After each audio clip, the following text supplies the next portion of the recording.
तो शुरू करते हैं नेक्स्ट टॉपिक से, कंपटीशन अमेंडमेंट बिल 2022 से। ठीक है, तो अभी रिसेंटली गवर्नमेंट ऑफ इंडिया ने कंपटीशन अमेंडमेंट बिल इंट्रोड्यूस किया था लोकसभा के अंदर, जो कि अमेंड करा कंपटीशन एक्ट 2002 को।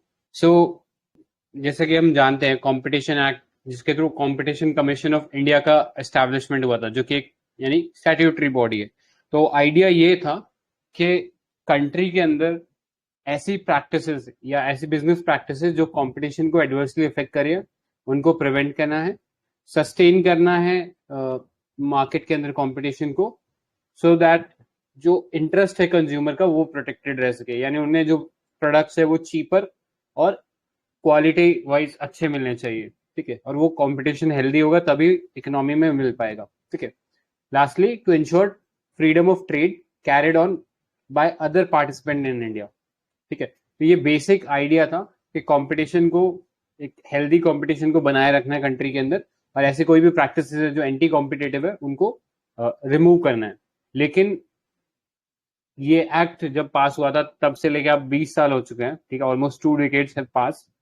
तो अब जो इकोनॉमी है उसमें बहुत सारे चेंजेस आ गए हैं, जैसे कि डिजिटल इकोनॉमी का एक बहुत ट्रेंड जो है वो आ गया है, जिसके चलते हम देख रहे हैं नए टाइप के इश्यूज आ रहे हैं, और उसको एड्रेस करने में ये कहीं ना कहीं जो एक्ट था ये इनसफिशियंट था। इसीलिए एक कमेटी का गठन किया गया था, which was chaired by Injeti Srinivas. ठीक है, इंजेती श्रीनिवास का आपने कई और कमेटीज में नाम सुना होगा, तो ये याद रखना। अभी कंपटीशन लॉ रिव्यू कमेटी को हेड कर रहे थे, और इन्होंने अपनी ये रिकमेंडेशन जो दी है वो मिनिस्ट्री ऑफ कॉर्पोरेट अफेयर्स को इन्होंने सौंपी है। ठीक है, तो इसके बेसिस के ऊपर ये अमेंडमेंट जो है लाया गया है। सो शुरू करते हैं इस बिल के अंदर क्या प्रोविजन दिए गए हैं। ठीक है, तो पहला जो इसमें एक मेजर प्रोविजन है, जो बहुत सारी डेफिनेशन होती है क्योंकि कंपनीज अलग अलग टाइप की होती हैं, तो उसमें जो एग्जिस्टिंग डेफिनेशन थी वो आज की जो रियलिटी है उसको एड्रेस नहीं कर रही थी, इसलिए जो डेफिनेशन है उनको ब्रॉडन किया गया है, या जो करंट रियलिटी है उससे मैच करने के लिए। जैसे कि एंटरप्राइज हो गया, रिलेवेंट प्रोडक्ट मार्केट हो गया, ग्रुप कंट्रोल एक्सेट्रा, इनको थोड़ा और क्लैरिटी प्रदान किया गया है। ठीक है, तो इतना डेप्थ में जाने की जरूरत नहीं है, ये तो बहुत टेक्निकल चीज है, बस आपको इतना पता होना चाहिए कि थोड़ा सा एम्बिग्विटी जो है सर्टेन प्रोविजंस को लेके उसको रिड्यूस किया गया है बाय क्लैरिफाइंग या broadening the definitions of certain ideas. Next, reduction of time removal. तो पहले क्या होता था, अगर कोई केस इनके पास आया है कंपटीशन कमीशन ऑफ इंडिया के पास, जैसे कोई कंपनी जो एक्विजिशन किसी कंपनी का कर रही है, और किसी ने उन पे एक्विजिशन लगाया कि ये जो है कंपनी जो है ये डोमिनेंट पोजीशन गेन कर लेगी, या एंटी मार्केट पॉलिसीज लाने शुरू हो जाएगी, या एंटी बिजनेस पॉलिसीज होने शुरू हो जाएगी, तो इसके ऊपर फैसला लेने के लिए जो कंपटीशन कमीशन ऑफ इंडिया के पास टाइम था वो 210 दिन का था, 210 डेज का पहले टाइमलाइन था, जिसको अब रिड्यूस किया है टू 150 डेज। ठीक है, दूसरा प्राइमा फेसिया, मतलब सिर्फ एक ऊपर से देखने मात्र से एक हम बता सकते हैं कि क्या शायद कोई ऐसी एंटी कॉम्पिटेटिव प्रैक्टिस करी होगी, नहीं करी होगी, तो इसके लिए अब 20 डेज का एक टाइमलाइन फिक्स कर दिया गया कि इसके अंदर आप डिसाइड करोगे कि हाँ प्राइमा फेसिया कोई केस बनता है या नहीं बनता है। ठीक है, जैसे एफआईआर होती है ना, कि जो फर्स्ट इंफॉर्मेशन रिपोर्ट हम बोलते हैं कि ऊपर से देखने में लग रहा है कि क्राइम हुआ है कि नहीं हुआ है। ठीक है, तो वो क्राइम तो वहां पे रजिस्टर कर लेते हैं, फिर कोर्ट में उसको प्रूव करते हैं, तो वही सेम चीज है। पहले प्राइमा फेसिया केस बनाने के लिए 20 दिन का अप्रूवल जो है वो रहेगा, लेकिन उसके बाद में जो पूरा जो कमीशन के द्वारा जो टाइम लिमिट है कॉम्बिनेशन को अप्रूव करने का, वो रिड्यूस कर दिया गया है। ठीक है, अब 150 डेज है। यहाँ पे 3 वर्ड आप देखोगे, कॉम्बिनेशन का मतलब it could include 3 things: acquisition, merger, amalgamation of entities. तो कोई डिफरेंस बता सकता है इन तीनों टर्म्स में डिफरेंस क्या होता है? एक्विजिशन इज समथिंग लाइक जैसे एक बड़ा कंपनी छोटा कंपनी को एक्वायर करेगा, जैसे व्हाइट हैट जूनियर को बायजूस ने एक्वायर किया है। करेक्ट। और merger is something like Jabong and Myntra, something like that. मतलब स्टेक्स अपना अपना सेम रहेगा, समथिंग लाइक दैट। अच्छा, ठीक है, और अमेलगमेशन? ये मुझे नहीं पता। अच्छा, कूल है। तो एक बार थोड़ा सा और बेटर तरीके से देख लेते हैं इस चीज़ को। सो जब भी आप ये चीज़ देखते हो, ये तीन टर्म जो है इंटरचेंजेबली यूज हो जाती हैं, ठीक है। तो थोड़ा सा इनके बीच में डिफरेंस आपको पता होना चाहिए। सो जब भी हम बात करते हैं अमलगमेशन की, तो यहाँ पे आप देखते हो कि हम बात करें दो एंटिटीज की, कंपनी ए हो गया, कंपनी बी हो गया।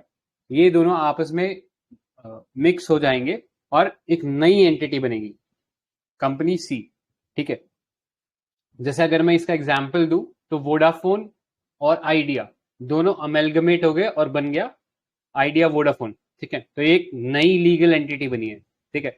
जो पहले लीगल एंटिटी वोडाफोन और आइडिया अलग अलग इंडिविजुअल एंटिटी थी, ये अब वैनिश हो गई है या खत्म हो गई है। अब एक नई लीगल एंटिटी बनी है वोडाफोन आइडिया करके, ठीक है। मर्जर में क्या होता है, एक कंपनी दूसरी कंपनी के अंदर मर्ज हो जाती है। जैसे कि एग्जांपल आप देखिए, ए कंपनी है, उसके अंदर बी कंपनी मर्ज हो गई, यानी बी कंपनी का अब जो लीगल एग्जिस्टेंस है वो खत्म हो गया। अब सिर्फ एक ए कंपनी है वो एग्जिस्ट करती है एज लीगल एंटिटी। जैसे कि अभी एग्जांपल दिया कि जबोंग जो था वो मिंत्रा में मर्ज हो गया, तो सिर्फ मिंत्रा रहा, ठीक। And lastly acquisition.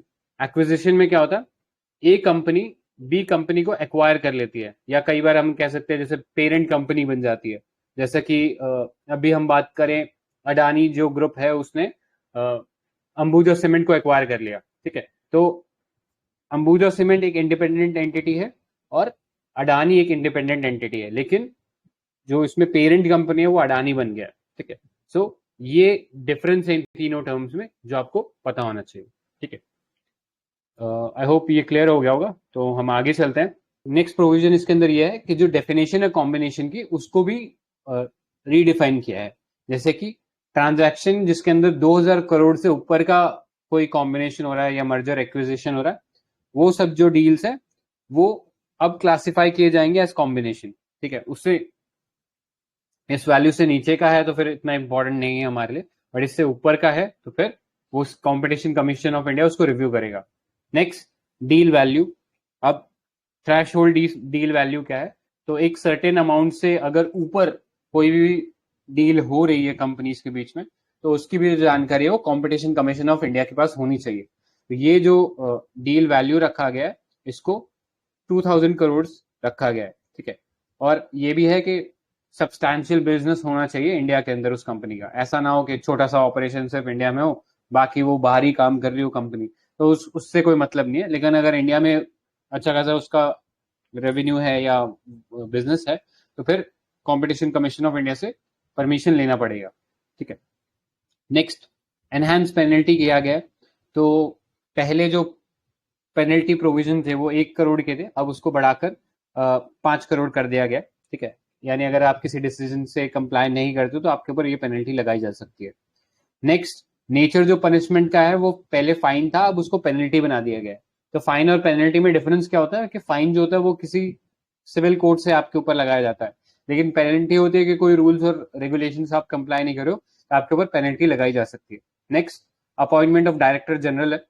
तो आइडिया ये है कि अब कंपटीशन कमीशन ऑफ इंडिया खुद एक डीजी अपॉइंट कर सकती है, डायरेक्टर जनरल अपॉइंट कर सकती है with prior approval of government. तो पहले प्रोविजन क्या था, पहले प्रोविजन ये था कि सेंट्रल गवर्नमेंट एक डीजी अपॉइंट करती थी कंपटीशन कमीशन ऑफ इंडिया के लिए, लेकिन अब सीसीआई खुद जो है वो एक डीजी अपॉइंट कर सकते हैं, बस अप्रूवल लेना पड़ेगा पहले गवर्नमेंट से, ठीक है। Next part is introduction of settlement and commitment framework, ठीक है। तो बेसिकली सेटलमेंट और कमिटमेंट फ्रेमवर्क क्या है, यहाँ पे अगर लेट्स से कोई कंपनी है, मेरी कोई कंपनी है एबीसी, ठीक है, ये किसी एंटी कॉम्पिटिटिव प्रैक्टिस में लगी हुई है अभी, ठीक है। और इसके ऊपर कंपटीशन कमीशन ऑफ इंडिया जो है वो सपोज केस चलाता है कि ये एंटी कॉम्पिटिटिव प्रैक्टिस कर रही है, तो मैं क्या बोलूंगा कंपटीशन कमीशन ऑफ इंडिया को जाकर कि हाँ ठीक है, मैं रिकॉग्नाइज करता हूँ कि ये एंटी कॉम्पिटिटिव प्रैक्टिस थी, अब मैं इसको बंद कर दूंगा। तो इससे दो चीज होगी, एक तो जो टाइम या जो लिटिगेशन प्रोसेस जो था, जो कंपटीशन ऑफ इंडिया पूरा उस केस को बनाने में और फिर डिस्पोज करने में जो उसको रिसोर्सेज लग रहे थे, टाइम लग रहा था, ठीक है, तो वो सब रिड्यूस हो जाएगा। और दूसरा, मेरे एंड से यानी कंपनी के एंड से ये जो इश्यू है ये भी जल्दी रिजोल्व हो जाएगा, ठीक है। तो लिटिगेशन जो बर्डन है वो कम होगा और कंपनी के पर्सपेक्टिव से फास्टर डिस्प्यूट रेजोल्यूशन हो जाएगा, ठीक है। तो दो या डबल एडवांटेज कह सकते हैं इसको, ठीक है। तो याद रखना introduction of settlement and commitment framework ये एक बहुत इंपॉर्टेंट पिलर है इस अमेंडमेंट एक्ट का, ठीक है। नेक्स्ट चलते हैं, introduction of leniency plus mechanism. तो लीनियंसी प्लस मैकेनिज्म क्या है, ये थोड़ा सा एक डिस्क्रिशनरी या कंपनी के पर्सपेक्टिव से उनको थोड़ा एक लीवे देता है कि अगर सपोज उन पे कोई एंटी कॉम्पिटिटिव प्रैक्टिस का कोई केस चल रहा है तो वो अपने आप को उस केस से कुछ वेवर दिला सकती हैं अगर वो किसी और कार्टेल के बारे में किसी अनरिलेटेड मार्केट में इंफॉर्मेशन दे, ठीक है। तो आइडिया इसमें बेसिक वो विसल ब्लोइंग वाला है कि अगर आप हेल्प करते हो किसी का और का ऐसा एंटी मार्केट प्रैक्टिस तो आपको लीनियंसी थोड़ा दिया जाएगा, ठीक है। ये लीनियंसी प्लस मैकेनिज्म भी एक इंपॉर्टेंट फीचर है इस अमेंडमेंट एक्ट का। Next, exempting open market purchases and stock market transaction, ठीक है। तो अभी जो ओपन मार्केट में सपोज कोई ऐसी कोई प्रैक्टिस कर रहा था तो अब वो सीसीआई के परव्यू में नहीं है, ठीक है। ऑल्दो इससे इश्यूज ज्यादा हो सकते हैं, जैसे अगर ठीक है अभी तो इसको इतना ही देख लो, चैलेंजेस में इसको थोड़ा सिग्निफिकेंटली हम देखेंगे। Next, expanded the scope of gun jumping. तो गन जंपिंग क्या होता है? Gun jumping is a phenomena या एक प्रोसेस कह सकते हैं जहां पे आपने बिना सीसीआई का अप्रूवल लिए पहले ही किसी डील को फाइनल कर दिया। जैसे अभी हमने क्या बात किया, कॉम्बिनेशन अगर हो रहा है, चाहे उसमें मर्जर हो, चाहे उसमें एक्विजिशन हो, या उसके अंदर अमेलगमेशन हो, ठीक है। तो ऐसा अगर हो रहा है तो आपको पहले सीसीआई से अप्रूवल लेना पड़ेगा अगर आपका ये जो डील वैल्यू है वो 2000 करोड़ से ऊपर है तो। लेकिन अगर आप बिना अप्रूवल लिए पहले ही डील फाइनल कर दे रहे हो तो फिर इसको गन जंपिंग बोलेंगे। और गन जंपिंग के ऊपर पहले 1% ऑफ टर्नओवर लगता था जो कि एक बहुत बड़ा अमाउंट हो जाता है, ठीक है। तो अब इसको 1% ऑफ टर्नओवर से हटा के 1% ऑफ डील वैल्यू रख दिया है, यानी अब ये थोड़ा छोटा अमाउंट हो गया, ठीक है। सो ये कुछ प्रोविजंस है। अब इसका एडवांटेज क्या होगा, तो एडवांटेज आप सिंपली समझ सकते हो, मतलब इसमें कुछ ऐसा रॉकेट साइंस नहीं है, सिंपल एडवांटेज है। पहला तो सीसीआई का जो रिव्यू मैकेनिज्म है उसको स्ट्रेंथन करेगा, particularly in the digital and infrastructure space, जहां पे ज्यादातर ये जो डील्स थी ये अनरिकॉर्डेड चली जाती थी या सीसीआई उनके ऊपर इफेक्टिवली काम नहीं कर पाता था। तो पहला ये एडवांटेज होगा। दूसरा, जो स्टैट्यूटरी बेसिस मिल रहा है पेनल्टी लगाने का, ठीक है। इसी के साथ साथ हब एंड स्पोक कार्टेल्स, इनको भी डिटेक्ट करने में या इनको भी कैच करने में हेल्प करेगा। हब एंड स्पोक कार्टेल क्या होता है, जैसे कि लेट्स से जैसे हम कार्टेल की बात करते हैं तो क्या करते हैं, बहुत सारी कंपनीज आपस में मिलके एक रेट डिसाइड कर लेते हैं कि हम इतने पे ही बेचेंगे ये सामान, ठीक है।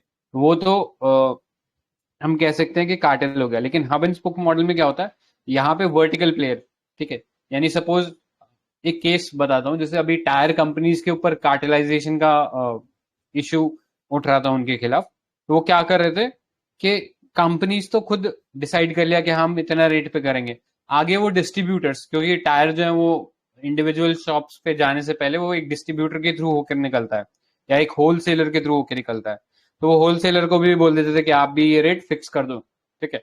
तो वो हॉरिजॉन्टल लेवल पे और वर्टिकल लेवल पे आपस में कोल्यूजन हो रहा था।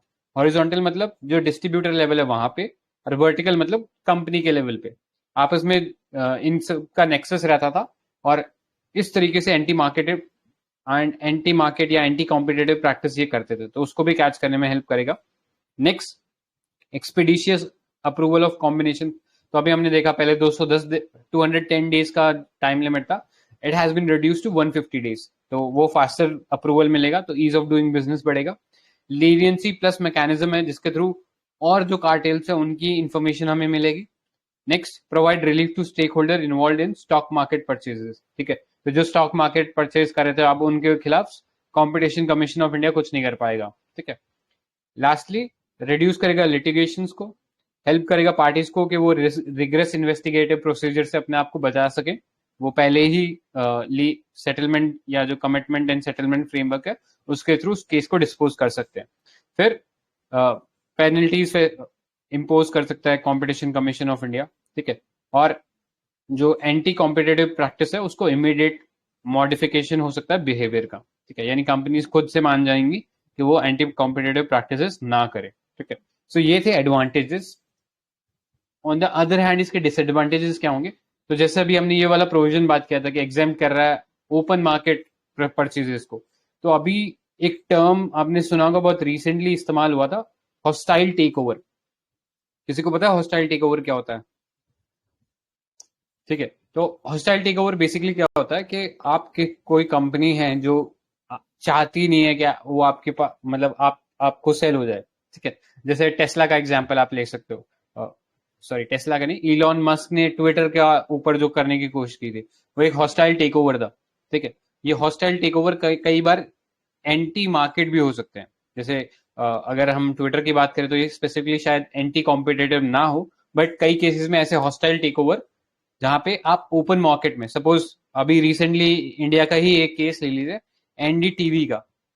ठीक है, एनडीटीवी को अडानी ने परचेज करने की, अब वो कोशिश करी कि नहीं करी वो तो अभी इस पे कोई क्लैरिटी नहीं है, बट केस क्या हुआ कि एनडीटीवी के जो शेयर्स थे सपोज 200 रुपए के बिक रहे थे। ठीक है, अडानी साहब आते हैं और वो बोलते हैं कि हम इसको 300 रुपए में ओपन मार्केट में खरीद लूंगा, मेरे को दे दो तुम 28% शेयर। ठीक है, तो ओपन मार्केट में अब जिन जिन लोगों के पास शेयर है वो क्या करेंगे, वो अडानी को बेचने की कोशिश करेंगे। और एनडीटीवी शायद नहीं चाह रहा हो कि अपने आप को अडानी को सेल करे, लेकिन जो ओपन मार्केट में जो लोगों के पास शेयर है वो क्या करेंगे, वो सब अडानी को वो शेयर बेच देंगे और अडानी जो है वर्चुअली टेक ओवर कर लेंगे एनडीटीवी को। ठीक है, सो ये आइडिया है हॉस्टाइल टेक ओवर का। और कई बार ऐसे हॉस्टाइल टेक ओवर जो है एंटी कॉम्पिटेटिव भी हो सकते हैं, तो वहां पे इस चीज को एग्जेम्प्ट करना could be not a very prudent idea. ठीक है, तो आप ऐसे इसको समझ सकते हो। नेक्स्ट, इंक्रीज करेगा burden on parties as well as competition commission of India, क्योंकि अब 2000 से ऊपर की जो करोड़ की जितनी भी डील्स है वो सब कंपटीशन कमीशन ऑफ इंडिया को रिव्यू करनी है। तो पार्टीज के ऊपर भी बर्डन बढ़ रहा है, कंपटीशन कमीशन ऑफ इंडिया के ऊपर भी बर्डन बढ़ रहा है। नेक्स्ट, कंसिडरेबल टाइम प्रेशर रहेगा जिसकी वजह से मिसकैरेज ऑफ जस्टिस बोल सकते हो, मतलब मिसकैरेज ऑफ जस्टिस थोड़ा सा हैवी टर्म हो गया, आप बोल सकते हो कि हाँ कई बार प्रूडेंट तरीके से कंपटीशन कमीशन ऑफ इंडिया उसको रिव्यू ना कर पाए। Next, flood of additional transaction to be notified to CCI due to low threshold. ठीक है, अब ये थ्रेशोल्ड 2000 करोड़ का ये कम कर दिया गया है, तो इसकी वजह से जो नंबर ऑफ ट्रांजैक्शन जो मॉनिटर करनी है ना वो भी काफी ज्यादा हो जाएंगी। एंड लास्टली, एम्बिग्विटी है अभी भी बहुत सारे इंटरप्रिटेशन को लेके, जैसे ट्रांजैक्शन वैल्यू, मटेरियल इन्फ्लुएंस, तो ये जो चीज है इन पे भी क्लैरिटी की जरूरत है। So this was about competition commission of India. इसमें किसी को कुछ ऐड करना है क्या? ठीक है, तो एक कंक्लूडिंग रिमार्क देख लीजिए आप, ये वाला जो लाइन है जो हाईलाइटेड है इसको एज इट इज अपने आंसर राइटिंग में इस्तेमाल कर सकते हो, बहुत अच्छा कंक्लूजन है ये।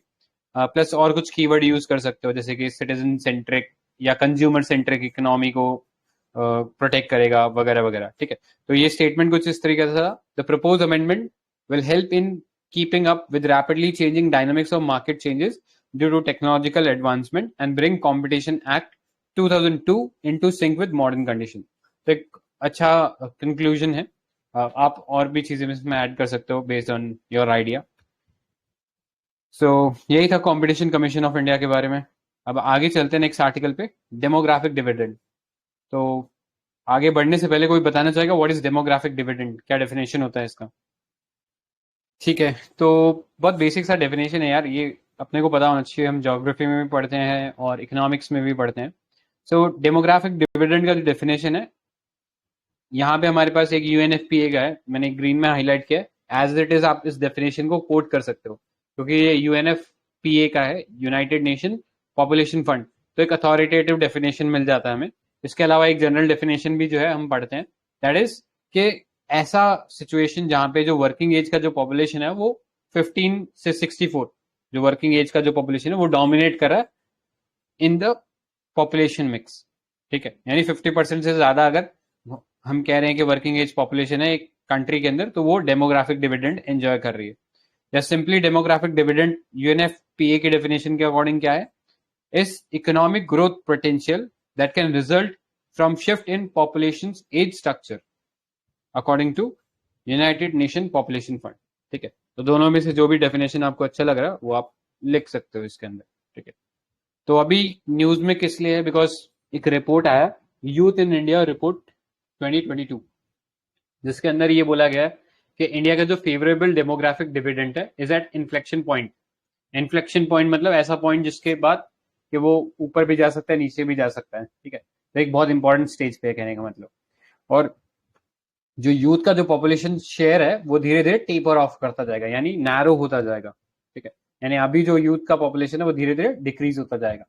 तो ये रिपोर्ट रिलीज किसने करी है? मॉस्पी ने रिलीज की है, Ministry of Statistic Programme Implementation है, जिसके अकॉर्डिंग 15 से लेके जो 29 ईयर का जो एज ब्रैकेट है उस अभी करंटली हमारा 27% पॉपुलेशन जो है कंट्री का इस एज ब्रैकेट में आता है। धीरे धीरे this will decrease to 22.7% by 2036, यानी अगले 15 सालों के अंदर हमारा जो यूथ का जो पॉपुलेशन है वो डिक्रीज करने लग जाएगा, ठीक है। नेक्स्ट, अगर हम कुछ स्टेट वाइज इसका एनालिसिस करें तो हम पाएंगे जो मोस्ट पॉपुलर स्टेट है जैसे कि बिहार और उत्तर प्रदेश, वहां पे अभी तक हम विटनेस कर रहे थे कि यूथ का जो पॉपुलेशन है वो बहुत तेजी से बढ़ रहा था, लेकिन धीरे धीरे यहाँ पे भी डिक्लाइन देखने को मिलेगा हमें। और जो डेवलप स्टेट कह सकते हैं जहाँ पे जो इनकम है वो थोड़ा बेटर है जैसे कि केरला, तमिलनाडु, इन स्टेट के अंदर हम देखेंगे एल्डरली पॉपुलेशन जो है वो बढ़ने लग जाएगा बाय 2036, ठीक है। तो बीमारू जो स्टेट है यानी जो नॉर्थ इंडिया के जो थोड़े से लो इनकम स्टेट है बिहार, उत्तर प्रदेश, वहां पे हम देखेंगे कि यूथ का डिक्लाइन हो रहा है, लेकिन जो डेवलप स्टेट है या हायर इनकम स्टेट है जैसे कि तमिलनाडु या जो सदर्न स्टेट है वहां पे हम एल्डरली का जो पॉपुलेशन का जो राइज है वो देखने लगेंगे, ठीक है। नेक्स्ट, अगर हम बात करें डेमोग्राफिक डिविडेंड की तो हम दो स्टेजेस में डेमोग्राफिक डिविडेंड देख सकते हैं। एक तो पहला जो वर्किंग एज पॉपुलेशन जो है वो पूरे पॉपुलेशन मिक्स में उनका जो परसेंटेज है वो ज्यादा है, यानी 50% से ज्यादा है, तब हम कहते हैं कि ये फर्स्ट डेमोग्राफिक डिविडेंड है, इन द सेंस कि काम करने वाले या जो लेबर फोर्स है वो हमारे पास बहुत ज्यादा है, और लेबर फोर्स ज्यादा होगी तो ऑटोमेटिकली जो इकोनॉमिक डेवलपमेंट है वो ज्यादा होगा, ठीक है। लेकिन जो नेक्स्ट स्टेज होता है डेमोग्राफिक डिविडेंड का वो कैसे आता है? वो जो वर्किंग एज पॉपुलेशन है जब वो काम करती है तो वो कुछ सेविंग करती है ताकि वो अपने रिटायरमेंट के लिए कुछ बचा सके। ये सेविंग जो है ये डायरेक्टली इन्वेस्टमेंट के तौर पे इकोनॉमी के अंदर जाता है, ठीक है। इन्वेस्टमेंट इन द सेंस के स्मॉल सेविंग्स स्कीम में डाल दिया पैसा, शेयर मार्केट में डाल दिया, ठीक है। अब ये जो सब पैसा डल रहा है मार्केट के अंदर वो कहीं ना कहीं आगे कंपनीज को इन्वेस्टमेंट में हेल्प कर रहा है, जैसे कंपनीज लोन उठाएंगी उस पैसे का, ठीक है। तो उस तरीके से इकोनॉमिक डेवलपमेंट में हेल्प करता है। तो this is second demographic dividend. तो आप रिलेट कर सकते हो कि कैसे हायर वर्किंग एज पॉपुलेशन का होना दो डेमोग्राफिक डिविडेंड को लीड करता है, ठीक है। नेक्स्ट, एडवांटेज क्या है डेमोग्राफिक डिविडेंड के? तो जैसे हमने देखा कि इंक्रीज होगा लेबर फोर्स, तो उससे जो इकोनॉमी है वो ग्रो करेगी, ठीक है। तो ऐसा मानना है कि 15% जो ग्रोथ है किसी भी एडवांस इकोनॉमी में वो डेमोग्राफिक डिविडेंड ही कंट्रीब्यूट करता है। नेक्स्ट, फिजिकल स्पेस जो है वो इंक्रीज होगा अफोर्डेड बाय डेमोग्राफिक डिविडेंड, ठीक है, जिससे कि हम जो रीएलोकेशन है फंड का वो कर सकते हैं बाय स्पेंडिंग ऑन चिल्ड्रन, ठीक है, टू इंफ्रास्ट्रक्चर इन्वेस्टमेंट। तो ये सब चीजों में हम लोग इन्वेस्ट कर सकते हैं। नेक्स्ट, इन वुमेन लेबर फोर्स इंक्रीजेस। तो अभी इंडिया में इशू यही चल रहा है कि वुमेन का जो लेबर फोर्स पार्टिसिपेशन रेशियो है LFPR वो कितना है? तो लास्ट टाइम हमने पिछले ही सेशन में डिस्कस किया था 20% है, जहां की अगर डेवलप कंट्री से कंपेयर करोगे तो वहां पे ये 40% है। तो इंडिया में काफी पीछे है, ठीक है। तो इनफैक्ट वर्ल्ड इकोनॉमिक फोरम का भी डेटा था कि अगर वुमेन का पॉपुलेशन जो है या वुमेन का जो पार्टिसिपेशन है इकोनॉमी में वो अगर 10% से बढ़ जाता है तो हमारा जो जीडीपी है वो ऑलमोस्ट 10% से बढ़ जाएगा, ठीक है। तो ये सब कुछ आइडिया आप लिख सकते हो इसके अंदर। Next, savings rate increases as the working age is also optimal time for saving, ठीक है। तो वही जो हमने पॉइंट डिस्कस किया था, सेकेंड डेमोग्राफिक डिविडेंड आता। क्यों? क्योंकि सेविंग्स जो है वर्किंग पॉपुलेशन इंक्रीज करते हैं जिससे इन्वेस्टमेंट होता है, ठीक है। सो ये कुछ एडवांटेजेस थे। अभी कुछ स्कीम या कुछ स्टेप्स देख लेते हैं जो गवर्नमेंट ने लिए for tapping the demographic dividend. तो पहला नेशनल यूथ पॉलिसी है जिसके अंदर स्किल डेवलपमेंट, एम्प्लॉयमेंट, एजुकेशन वगैरह पे ध्यान दिया जाएगा। नेक्स्ट, स्किल इंडिया मिशन है जिसके अंदर जो कॉम्पिटेंसी है इंडियन यूथ की या इंडियन जो वर्क फोर्स है उसकी उसको इंक्रीज किया जाएगा। फिर और भी कई स्कीम से लाइक स्टार्टअप इंडिया, फिर वुमेन सेंट्रिक कुछ स्कीम से लाइक मनरेगा, प्रधानमंत्री एम्प्लॉयमेंट जनरेशन प्रोग्राम, मुद्रा एक्सेट्रा। ठीक है, तो ये सब स्कीम्स हैं जो डेमोग्राफिक डिविडेंड को टैप करने में हमें हेल्प करेगी। नेक्स्ट, अब कुछ स्टेप्स हमें क्या लेने हैं to reap the benefits of demographic dividend, या कैसे इस डेमोग्राफिक डिविडेंड को डेमोग्राफिक डिजास्टर होने से रोकना है। ठीक है, सो उससे पहले ये पार्ट देखने से पहले हम चैलेंजेस देख लेते हैं, तब थोड़ा सा ज्यादा आई थिंक अंडरस्टैंडिंग बनेगा इस वे फॉरवर्ड का। ठीक है, तो चैलेंजेस क्या हैं अभी करंटली डेमोग्राफिक डिविडेंड रीप करने में? तो पहला लो एम्प्लॉयबिलिटी है। तो कल ही हमने इनफैक्ट एक इंडिया स्किल्स रिपोर्ट देखा था जिसमें ये बोला गया था कि 46% of Indians are employable. Workforce में 46% इंडियंस आर एम्प्लॉयबल, यानी आधे से ज्यादा लोग जो है वो एम्प्लॉय होने के काबिल ही नहीं है। तो उसके लिए हमारा फ्लॉड एजुकेशन सिस्टम बोल सकते हैं, या हमारा फ्लॉड इंडस्ट्री या बिजनेस सेक्टर बोल सकते हैं जो उन लोगों को एम्प्लॉय नहीं कर पा रहा है। नेक्स्ट, इनफॉर्मल इकोनॉमी है, जिसके चलते हम लोग ट्रेस ही नहीं कर पाते कि कितने लोग काम कर रहे हैं। Next, social unrest and deepening communal divide. ठीक है, खासकर अभी प्रेजेंट टाइम में बोलेंगे तो ये जो अनरेस्ट है हमें थोड़ा ज्यादा होते हुए दिख रहा है। ठीक है, because of number of different reason आप इसमें कोट कर सकते हो। ठीक है, तो वो एक इश्यू है जिसकी वजह से जो मेन मुद्दा होना चाहिए इकोनॉमिक डेवलपमेंट का उस पर नहीं ध्यान जा रहा है। नेक्स्ट, जेंडर डिस्पैरिटी है due to cultural barriers and safety concern. तो उसमें वही लेबर फोर्स पार्टिसिपेशन रेशियो जो है वुमेन का 20% है, वो आप कोट कर सकते हो। ठीक है, वुमेन के लिए। Next, fourth industrial revolution and technological advancement है। तो इसको अडॉप्ट करने के लिए जो रिसोर्सेज चाहिए उसकी भी इंडिया के अंदर कमी है। And lastly, shrinking employment opportunity, या जैसे हम कॉमनली बोल रहे हैं जॉबलेस ग्रोथ हो रहा है, कि जीडीपी तो बढ़ रहा है लेकिन उसके करस्पॉन्डिंग जॉब्स नहीं इंक्रीज हो रहे। ठीक है, तो ये सब कुछ चैलेंजेस है जिनको एड्रेस करने की जरूरत है। नेक्स्ट, वे फॉरवर्ड देख लेते हैं। तो पहला, इन्वेस्टमेंट करो ह्यूमन कैपिटल के अंदर। ठीक है, ह्यूमन कैपिटल मतलब उनका स्किल डेवलपमेंट करो। ऐसा माना जा रहा है, मतलब एक रिपोर्ट के अकॉर्डिंग ये सजेस्ट किया गया कि एक additional year of schooling will contribute to 10% increase in income per individual. ठीक है, कि एक एडिशनल ईयर ऑफ स्कूलिंग किसी भी बच्चे को मिल जाता है तो आगे चल के उसकी जो इनकम है उसमें एटलीस्ट 10% का इजाफा देखने को मिलता है। That's how important education is in terms of income generation. Next, curriculum planning and competency mapping. ठीक है, सो हमारा जो करिकुलम है वो इस तरीके से तैयार होना चाहिए कि जो इंडस्ट्री की डिमांड है उसके हिसाब से होना चाहिए। तो यहाँ पे आप एक ट्राइंगल बना सकते हो। यहाँ पे हो गया इंडस्ट्री, कि इंडस्ट्री की क्या रिक्वायरमेंट है। यहाँ पे एकेडेमिया हो गया या इंस्टीट्यूशन हो गया, एजुकेशन इंस्टीट्यूशन। ठीक है, और यहाँ पे गवर्नमेंट हो गई, क्योंकि अल्टीमेटली रेगुलेटर तो गवर्नमेंट ही होती है। तो इन तीनों के बीच में एक अलायंस होना चाहिए जिसके बेसिस पे जो डिमांड सप्लाई मिसमैच है स्किल डेवलपमेंट के पर्सपेक्टिव से उसको एड्रेस किया जा सके। तो इस टाइप के डायग्राम जो है आप बना सकते हो अपने आंसर्स के अंदर। नेक्स्ट, अगर हम बात करें एक्सपैंडिंग कम्युनिटी बेस्ड सर्विसेज, तो जो आंगनवाड़ी टाइप की सर्विसेज हैं जहाँ पे वो घर पर जाके बच्चों की जो देखभाल के लिए जो प्रैक्टिस है वो बता सकते हैं, या जो नेसेसरी दवाइयाँ वो डिस्ट्रीब्यूट कर सकते हैं। तो इन सब का भी इंपॉर्टेंस है। ठीक है, इन इंक्रीजिंग ह्यूमन कैपिटल, क्योंकि अगर लोग बीमारियों से सफर करेंगे ज्यादा तो उसकी वजह से ह्यूमन कैपिटल भी सफर करेगा। नेक्स्ट, प्रमोटिंग लो स्किल जॉब्स। ठीक है, तो हमने कल ये वाला फैक्ट पढ़ा भी था कि इंडिया के अंदर जो फॉर्मली स्किल्ड वर्कफोर्स है वो केवल 5% है। अगर इसको आप कंपेयर करो साउथ कोरिया से, वहां पे ये जो डेटा है 90% है, यानी 90% जो वर्कफोर्स है वो स्किल्ड है, फॉर्मली स्किल्ड है, लेकिन इंडिया में केवल 5% है। तो पहले तो इस रियलिटी को चेंज करना है कि स्किल्ड बढ़ा, लोगों का स्किल बढ़ाना है। दूसरा, हम क्या कर सकते हैं जो प्रेजेंट रियलिटी को देखते हुए, वो ये कर सकते हैं कि लेबर इंटेंसिव जॉब्स क्रिएट करे जहां पे लो स्किल्ड जॉब्स हो।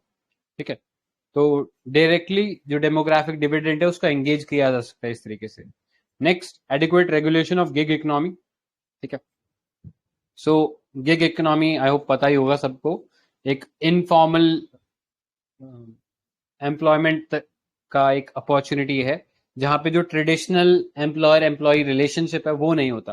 ठीक है, यहाँ पे हम ऐसे बोलते हैं कि लेट्स से कंपनी है उबर और ड्राइवर्स उसके लिए काम करें, तो हम उबर का जो ड्राइवर है उसको हम एम्प्लॉय नहीं बोलेंगे उबर का, या उबर उसको एम्प्लॉय मानता ही नहीं हो, उबर उनको बोलता है ये हमारे पार्टनर्स है, ठीक है। तो एक इक्वल रिलेशनशिप रहता है। सो गिग इकोनॉमी में अभी रिसेंटली नीति आयोग का एक रिपोर्ट आया जिसमें ऐसा बोला गया है कि बाय द ईयर 2030 इंडिया के अंदर गिग वर्कफोर्स जो है वो ऑलमोस्ट 2.35 करोड़ हो जाएगा, ठीक है। अभी रिसेंटली ही ये रिपोर्ट आया, बहुत रिसेंट है। बाय 2030 ऑलमोस्ट 2.5 करोड़ लोग जो है वो गिग इकोनॉमी में या गिग वर्कफोर्स में कंट्रीब्यूट कर रहे होंगे। तो यहाँ पे एडिक्वेट रेगुलेशन बनाने की जरूरत है with regards to gig economy. Next, geographically decentralise growth होनी चाहिए। तो अगर आप एम्प्लॉयमेंट अपॉर्चुनिटीज देखोगे तो आपको मिसमैच मिलेगा between urban and rural areas. यानी अर्बन के अंदर आपको लोग जो है वो ज्यादा एम्प्लॉयड मिल जाएंगे as compare to rural areas, और रूरल एरियाज में फिर अपने चैलेंजेस, जैसे ज्यादातर जो एम्प्लॉयमेंट है वहां पे एग्रीकल्चर के अंदर सिचुएटेड है, तो वो इश्यूज को एड्रेस करना है। नेक्स्ट, एनहेंस करना है labour force participation. And lastly, domestic savings and investment को प्रमोट करना है, ठीक है। तो ये सब कुछ वे फॉरवर्ड है जिसके थ्रू हम डेमोग्राफिक डिविडेंड को इफेक्टिवली रीप कर पाएंगे, ठीक है। इसमें किसी को कुछ ऐड करना है अभी तक जो पढ़ा? कोई आइडिया, कोई कीवर्ड किसी के दिमाग में हो? ये रूरल अर्बन डिवाइड के लिए था, आइलैंड ऑफ रीजनल प्रॉस्पेरिटी, ये कीवर्ड भी लिख सकते हैं। राइट। और उसका सब्सटेंशिएशन के लिए लिख सकते कि दिल्ली वर्सेस दांतेवाड़ा, तो एग्जामिनर को समझ आएगा वो भी कि दांतेवाड़ा थोड़ा सा बैकवर्ड है और दिल्ली सिटी है। ठीक है, बहुत बढ़िया।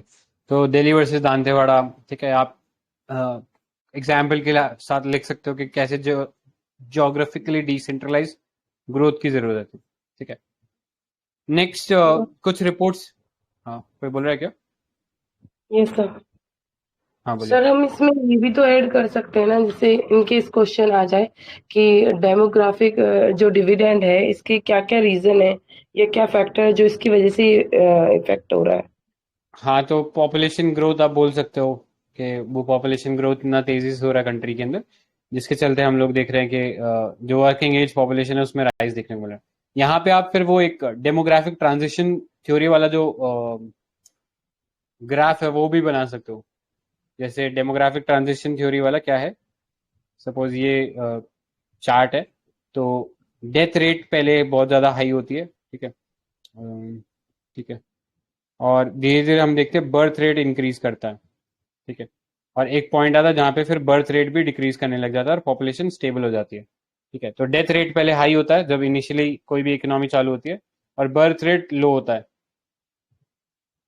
धीरे धीरे जैसे इकोनॉमी इंप्रूव करने लगती है, हमारा हेल्थ इंफ्रास्ट्रक्चर इंप्रूव होता है, जिसके चलते डेथ रेट कम होने लग जाती है और बर्थ रेट इंक्रीज होने लग जाती है, यानी बेटर, या जो इन्फेंट मोर्टेलिटी रेट होता है वो कम होता जाता है। तो वो भी आप बना सकते हो, जिसके थ्रू आप दिखा सकते हो कि कोई भी इकोनॉमी जैसे जैसे मॉडर्नाइज होती है तो एक फेज के थ्रू वो गुजरती है जिसके अंदर उसकी पॉपुलेशन पहले इंक्रीज होती है, फिर धीरे धीरे स्टेबलाइज होती है और फिर धीरे धीरे डिक्रीज करने लगती है, ठीक है। सो ये आप डेमोग्राफिक ट्रांजिशन थ्योरी है या डेमोग्राफिक ट्रांजिशन फेज बोल लीजिए, ठीक है। तो करंटली इंडिया जो है वो थर्ड फेज में है इस डेमोग्राफिक ट्रांजिशन फेज के अंदर, जहां पे हम धीरे धीरे विटनेस कर रहे हैं कि डेथ रेट तो ऑलरेडी कम हो चुका था, अब धीरे धीरे बर्थ रेट भी कम हो रहा है, बिकॉज हमारा जो ये टीएफआर जो बोलते हैं, ठीक है, टीएफआर जो है वो 2.1 पहुंच चुका है अब हमारा, ठीक है। टीएफआर क्या है? Total fertility rate. हाँ करेक्ट, टोटल फर्टिलिटी रेट अगर 2.1 हो जाता है तो यानी ये रिप्लेसमेंट रेट के बराबर हो गया, यानी जितने बच्चे पैदा हो रहे हैं वो इक्विवेलेंट है जितने लोग डेथ हो रहे हैं जिनका, ठीक है। तो हमारा पॉपुलेशन स्टेबल होने का साइन है। धीरे धीरे ये 2.1 से और नीचे जाता जाएगा और जो हमारी पॉपुलेशन है वो डिक्रीज होती जाएगी। तो अभी हमारा जो डेमोग्राफिक डिविडेंड है ये पीक करेगा अप टिल ईयर 2055 तक, ठीक है। मतलब हम लार्जेस्ट पॉपुलेशन वाली कंट्री रहेंगे 2055 तक, और आई थिंक इसका जो पीक है वो 2047 रहेगा, ठीक है। तो अभी यूएन डेसा का एक रिपोर्ट है, मतलब ये वाले जो क्वेश्चंस हैं ये रिपोर्ट बेस्ड क्वेश्चन यूपीएससी ने पिछले 2-3 सालों से प्री के अंदर नहीं पूछे हैं। उससे पहले यूपीएससी प्री के अंदर एटलीस्ट एक क्वेश्चन जरूर पूछता था इन रिपोर्ट से, ठीक है। तो अब यूपीएससी इतना अनप्रेडिक्टेबल है तो आप कह नहीं सकते कि वो आगे नहीं पूछेगा, हो सकता है वो इस साल पूछ ले प्री के अंदर। तो ये रिपोर्ट्स थोड़ा सा ध्यान से देखिएगा। पहला है वर्ल्ड पॉपुलेशन प्रोस्पेक्ट 2022 रिपोर्ट। ये निकाला किसने है? ये निकाला यूएन डेसा ने। यूएन डेसा मतलब United nation department of economic and social affairs. ठीक है, तो आपको यूपीएससी कंफ्यूज कर सकता है, यहाँ पे यूएन पॉपुलेशन फंड दे देगा तो आपको लगेगा कि हाँ पॉपुलेशन, वहां पे भी रिपोर्ट में भी पॉपुलेशन लिखा है और ऑर्गेनाइजेशन में भी पॉपुलेशन लिखा है, तो कंफ्यूज नहीं होना, ये निकालता है यूएन डेसा। ठीक है, तो इसने ये रिपोर्ट निकाली है और इसमें कुछ की फाइंडिंग ये थी कि ग्लोबल पॉपुलेशन जो है वो 8 बिलियन तक रीच कर जाएगी इन द ईयर 2022। ठीक है, लेकिन ये जो पॉपुलेशन ग्रोथ है ये अब स्लो हो रही है। ठीक है, और ये स्लोएस्ट ग्रोथ है सिंस 1950। और अगर हम बात करें कोविड-19 के इन्फ्लुएंस से, तो इसमें ऐसा पाया गया कि जो एवरेज या जो ग्लोबल एक्सपेक्टेंसी एज जो है वो पहले 72.9 थी, अब वो डिक्रीज हुई है 71 ईयर्स तक। ठीक है, कुछ इंडिया स्पेसिफिक फाइंडिंग्स भी थी इसमें, जैसे कि India would overtake China as the most populous country in 2023 itself. तो पहले कुछ रिपोर्ट से उसके अंदर ऐसा बोला गया था कि इंडिया जो है ओवरटेक कर लेगा चाइना को बाय ईयर 2027, लेकिन अब इसको थोड़ा सा और पहले कर दिया गया, 2023 के अंदर ही इंडिया ओवरटेक कर लेगा। ठीक है, and will retain this spot till 2100। ठीक है, तो यानी इस जो पूरी सेंचुरी है इंडिया उसको डोमिनेट करेगा अब। ठीक है, next, global employment trends for you 2022। तो ये आईएलओ रिपोर्ट निकालता है इसको, तो एम्प्लॉयमेंट से आप समझ ही सकते हो कि आईएलओ के ही डायमेंशन में या डोमेन में आएगा ये रिपोर्ट। ठीक है, तो ये तो बेसिक अंडरस्टैंडिंग से आप पता लगा सकते हो। तो इसमें बोला गया कि कोविड-19 की वजह से जो लेबर मार्केट है वो वर्सन हुआ है for people of age group of 15 to 24 years. ठीक है, बाकी तो जनरल चीजें ही थी, इसमें कुछ खास देखने लायक नहीं था। बस एक इंपॉर्टेंट कीवर्ड इसमें ये डाला गया, एक ऑरेंज इकोनॉमी कॉन्सेप्ट को ऐड किया गया। ऑरेंज इकोनॉमी मतलब क्रिएटिव इकोनॉमी, जैसे कि आर्किटेक्चर हो गया, विजुअल आर्ट्स हो गया, क्राफ्ट हो गया, वीडियो गेम। तो इनके अंदर जो क्रिएटिव इकोनॉमी है ये बहुत तेजी से राइज कर रहा है ऑल अक्रॉस द वर्ल्ड। ठीक है, जैसे कि टिकटॉक हो गया, ये सब जो क्रिएटिव इकोनॉमी का एक पार्ट है, और इसमें हम बहुत तेजी से लोगों का एम्प्लॉयमेंट जनरेशन होते हुए देख रहे हैं। ठीक है, तो याद रखना orange economy relates with creative economy, और ये जो वर्ड है ये आईएलओ की रिपोर्ट के अंदर इस्तेमाल हुआ था। ठीक है, so this was with regards to demographic dividend, और ये कुछ रिपोर्ट से जो थोड़ा आपको आइडिया होना चाहिए। नेक्स्ट टॉपिक पे चलते हैं। ये कंक्लूजन में ऐसा भी लिख सकते हैं कि there is a need to tap demographic dividend as a demographic bonus. ये कई न्यूज़पेपर में आया था। राइट, तो ऐसे कुछ इंपॉर्टेंट कीवर्ड्स आपके पास पहले ही हैंडी या तैयार होने चाहिए, अदरवाइज पेपर में आपको वो याद नहीं आने वाला है। ठीक है, तो मेंस के जब भी आप नोट्स बनाओ तो ये जो पीडीएफ है इसके हाईलाइटेड जो मार्किंग से प्लीज उसको देख लेना, वो आपको हेल्प करेगी कंक्लूजन और इंट्रो बनाने में।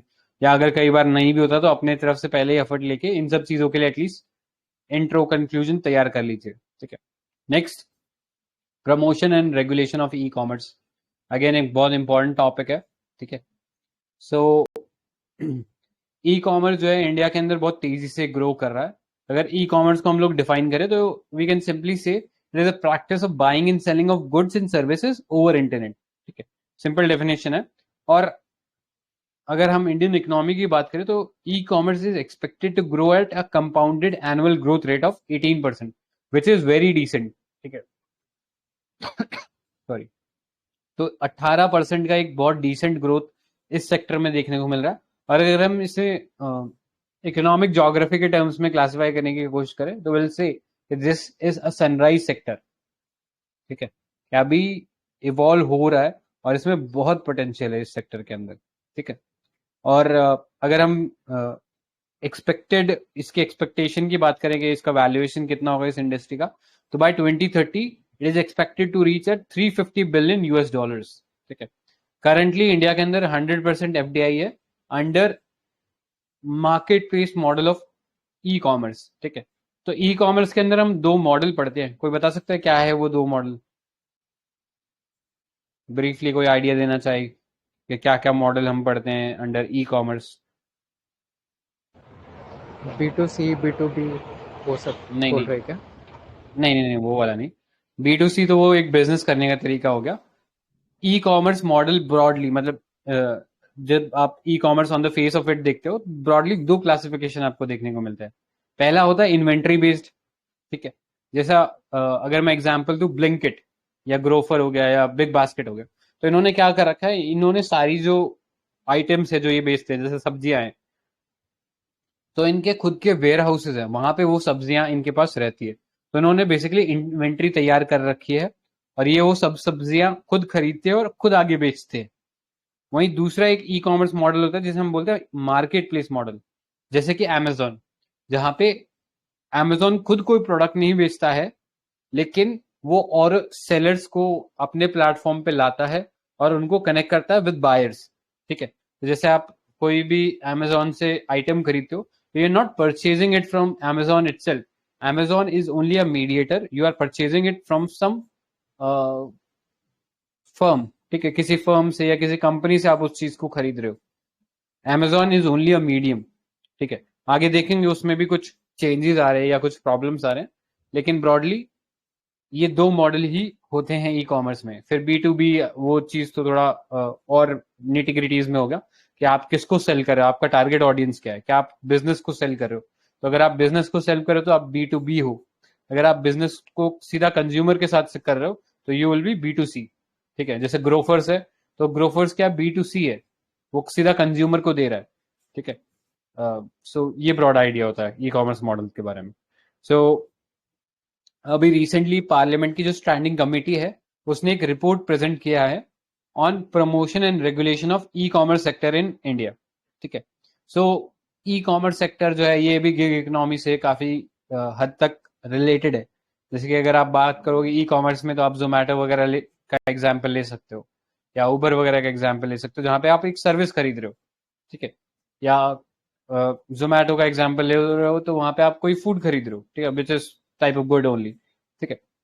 तो इस केस के अंदर गिग इकोनॉमी से भी ये रिलेटेड है, तो साथ ही साथ ओवरऑल इकोनॉमिक्स में भी इसमें एक बहुत इंपॉर्टेंट रोल प्ले करना है ई कॉमर्स ने। तो इसके लिए प्रॉपर तरीके से प्रमोशन कैसे हो, इसका प्रॉपर रेगुलेशन कैसे हो, इसके बारे में रिकमेंडेशन दिया था पार्लियामेंट्री स्टैंडिंग कमेटी ने अपनी रिपोर्ट में। तो हाईलाइट्स क्या थे, पहला था the committee propose to bring out new digital market act, ठीक है।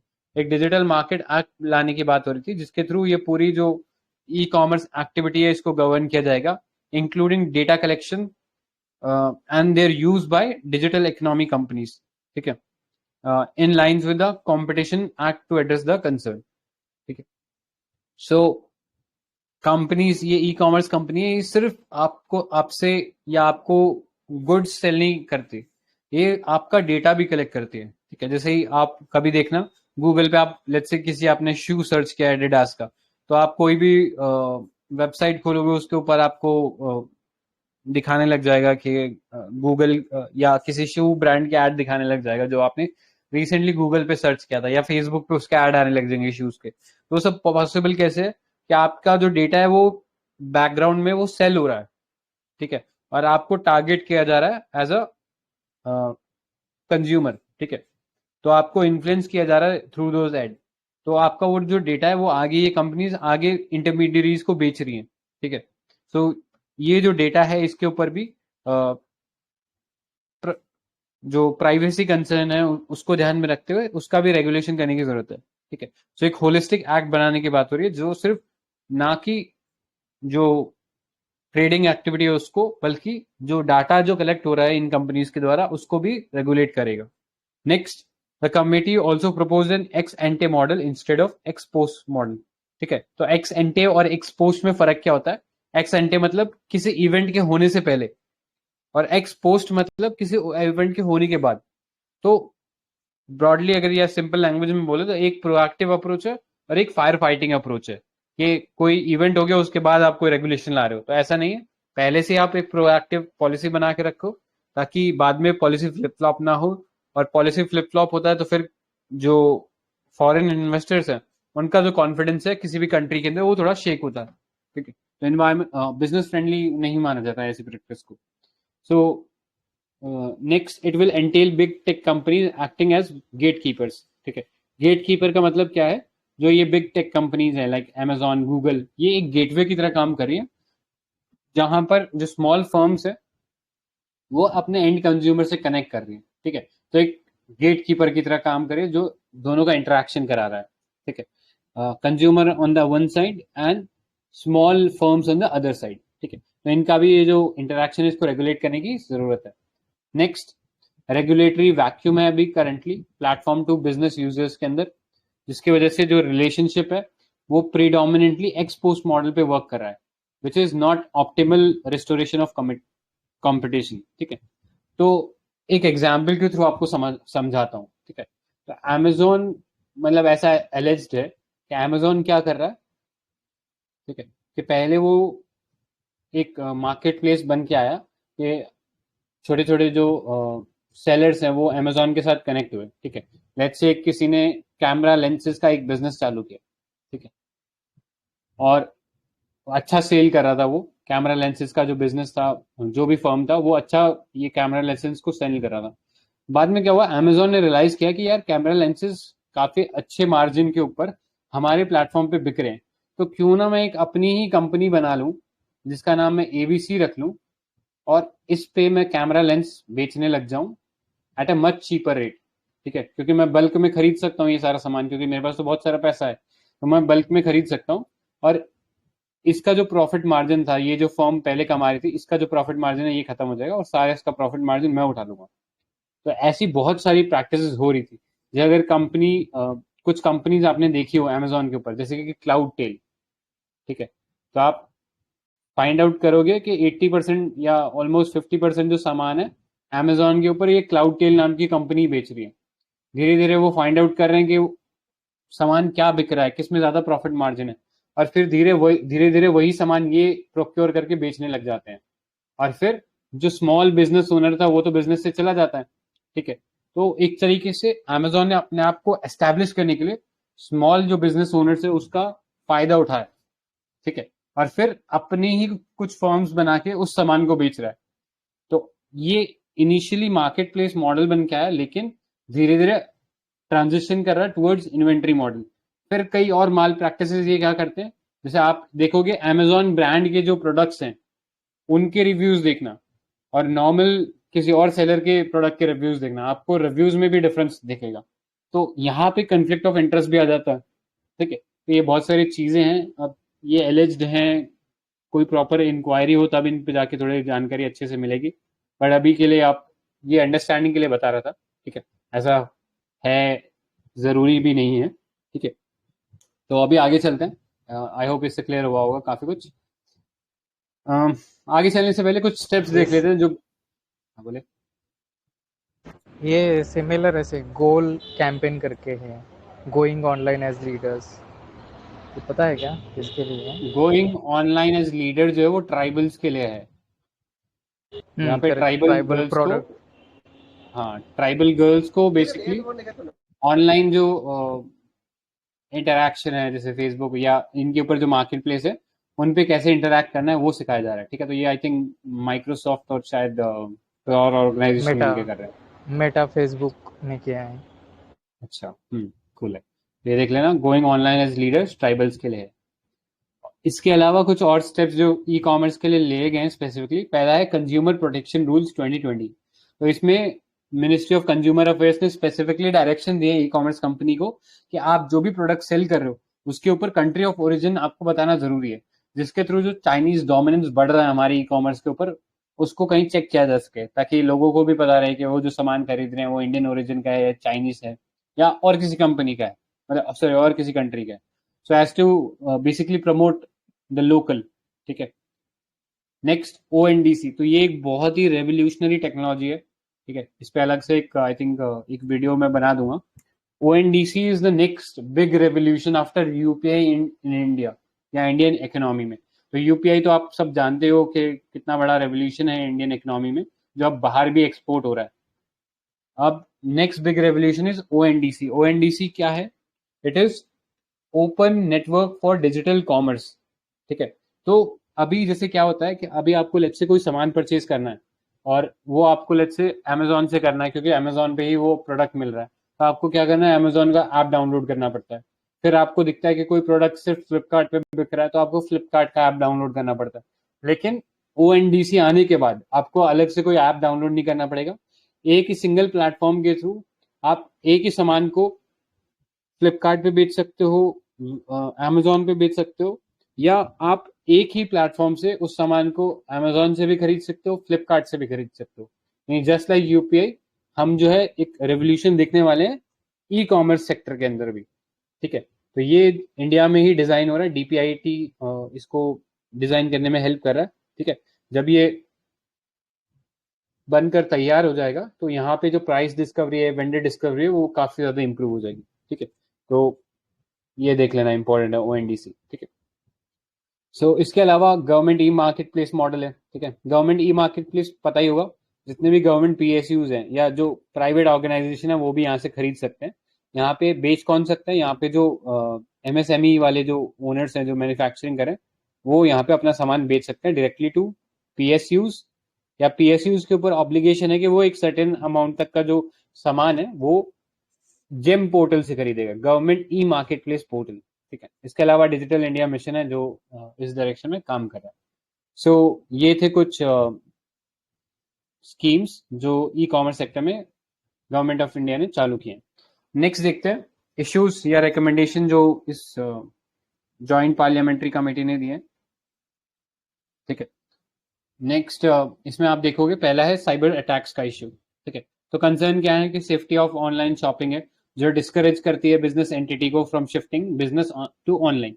ठीक है, तो देख रहे हो फ्रॉम कोविड-19 ऑनवर्ड्स जो साइबर अटैक्स है उनके अंदर एक्सपोनेंशियल राइज देखने को मिल रहा है। ठीक है, जिसके चलते लोगों का जो ट्रस्ट है वो ऑनलाइन प्लेटफॉर्म्स पे नहीं है, और फ्रीक्वेंटली आप न्यूज सुनते रहते हो कि कोई साइबर अटैक हुआ जिसके अंदर पर्सनल डेटा लीक कर दिया गया। ठीक है, पर्सनल डेटा जैसे कि क्रेडिट कार्ड इन्फॉर्मेशन हो गई, डेबिट कार्ड इन्फॉर्मेशन हो गई, ये जो डार्क वेब है उसके ऊपर सेल करी जाती है।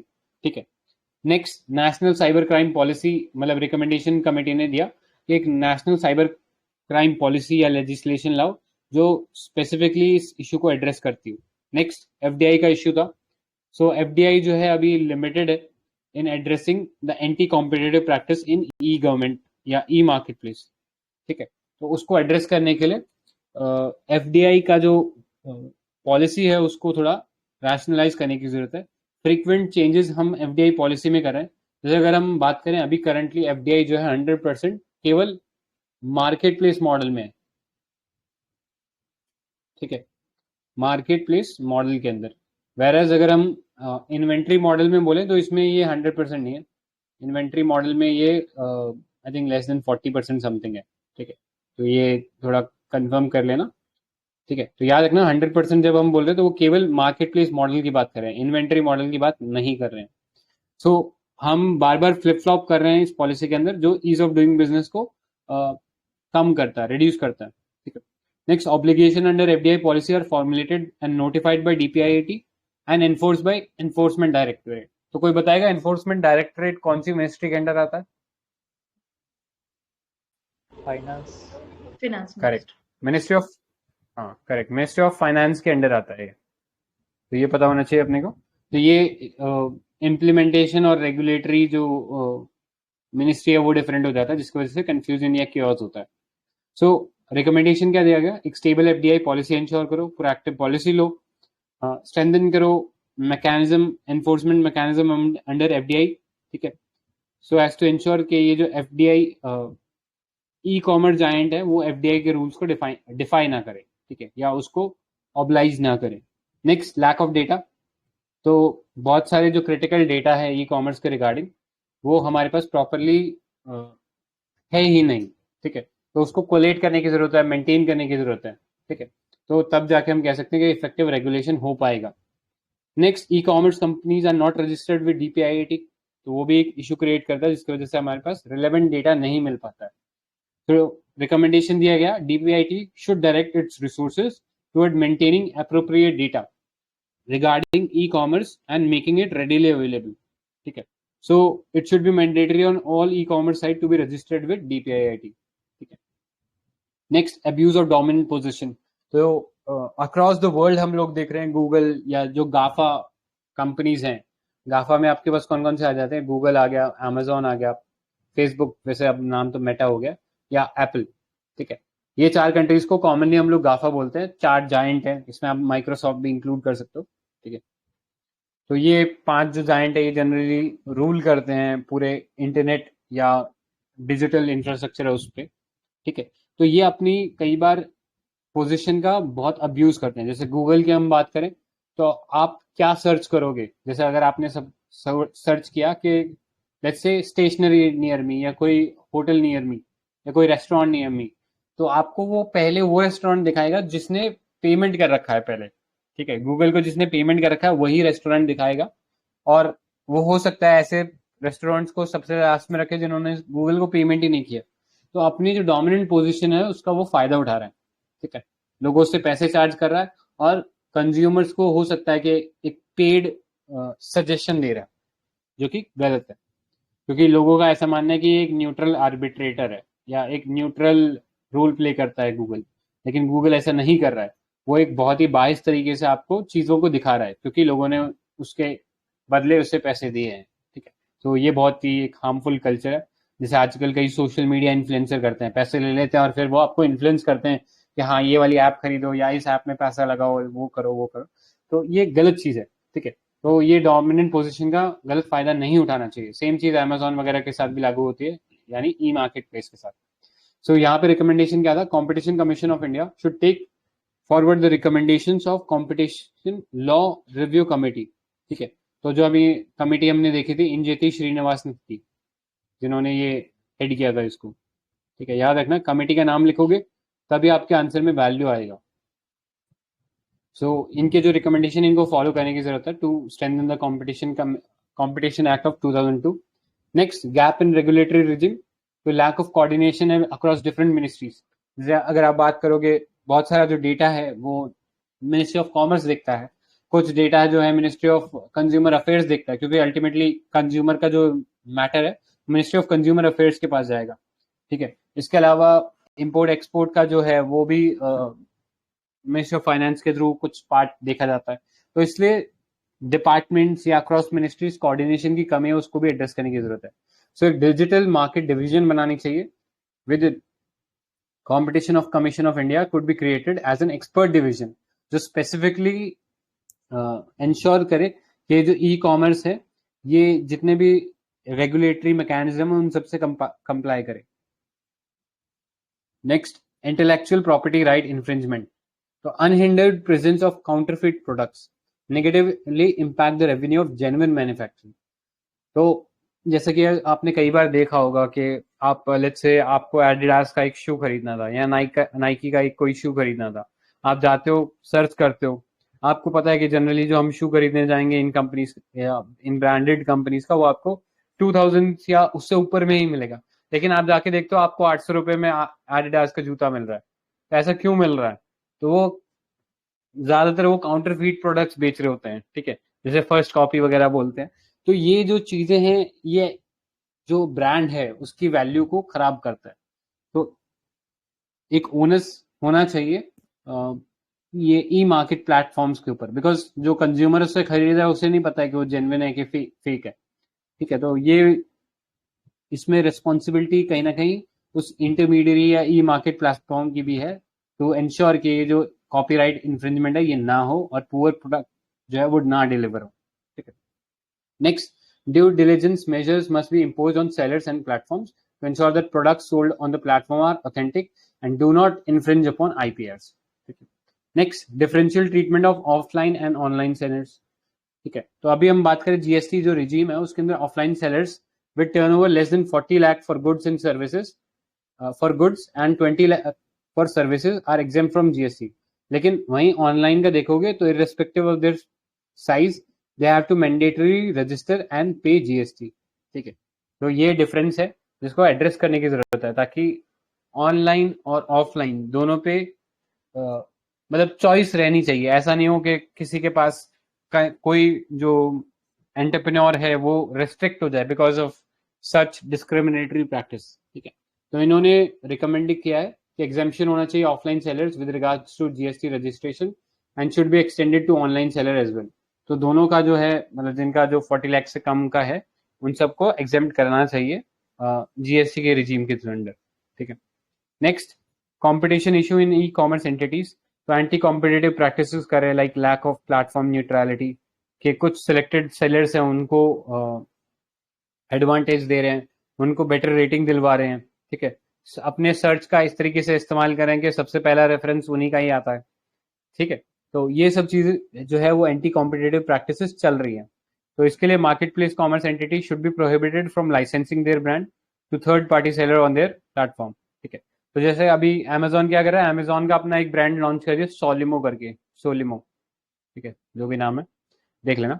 तो वो क्या कर रहा है, वो थर्ड पार्टीज के थ्रू अपने ब्रांड को बिकवा रहा है अपनी वेबसाइट के ऊपर। तो ये कन्फ्लिक्ट ऑफ इंटरेस्ट है, तो ऐसा नहीं होना चाहिए। ठीक है, तो इसके लिए प्रोएक्टिव स्टेप्स लेने की जरूरत है ताकि ई मार्केट प्लेस या मार्केट प्लेस ई कॉमर्स जो है वो न्यूट्रल रहे। ठीक है, किसी के फेवर में ना जाए।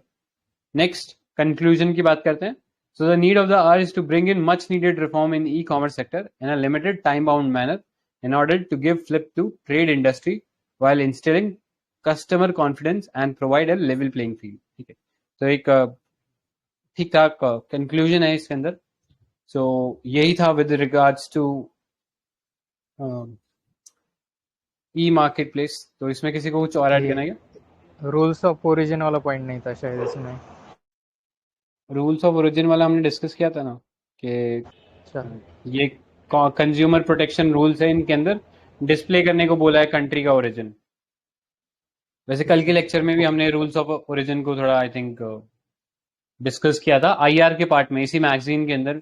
अगस्त मंथ का ये जो करंट अफेयर मैगजीन है उसके अंदर रूल्स ऑफ ओरिजिन पे भी एक सेक्शन है आईआर के अंदर, जो हमने कल डिस्कस किया था। ठीक है, और किसी को कुछ ऐड करना है आज के टॉपिक में अभी तक जो पढ़ा, या इस स्पेसिफिक टॉपिक के अंदर ई मार्केट प्लेस वाले में?